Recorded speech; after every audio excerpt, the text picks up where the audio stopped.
আমি একটু কষ্ট করতে হচ্ছে, কিন্তু আমার আনন্দ লাগে। সেটাই। কাজের চাপ থাকলে মজা লাগে। হ্যাঁ, বাড়িতে বসে করছি, আর এর চেয়ে ভালো আর কি কাজ। হ্যাঁ হ্যাঁ।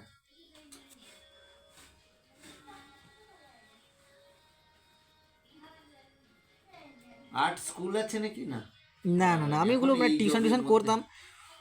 সত্যি বলতে গেলে ওইগুলোতে আর্নিং নেই দাদা, সত্যি আমি মিথ্যে বলবো না। এটা ঠিক, সামান্য কিছু আছে, হাত খরচা হয়তো বেরোবে। হ্যাঁ, নাম কামানোর জন্য যদি করতে চাও আলাদা ব্যাপার, হুম।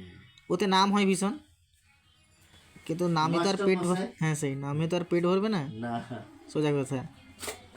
তাহলে আর বাকি সময়গুলো একটু কাজের চাপ কম থাকে। মানে এই তুলনায় কম থেকে, হ্যাঁ। মানে এখন যেখানে আমাকে প্রতিদিন 8টা 9টা করে রাখতে হয়। কটা থেকে কটা ভাই ফ্রি পাও তুমি? ফ্রি বলতে গেলে আমার নিজের কাজ, আমি যখন চাইবো তখন ফ্রি, এই হচ্ছে বিষয়। তবে ফ্রি আমি নেই না, কারণ সবসময় তো কাজ থাকে, একটা শেষ করতে পারবো না আর একটা ঢুকে গেছে। ঢুকে গেছে। আমাকে ফোন সাইলেন্ট করে রাখতে হয়, মানে এত ফোন আসে, ফোনের উপর ফোন, কাস্টমারেরা ফোন করেই জ্বালিয়ে দেয়, সবার জলদি চাই।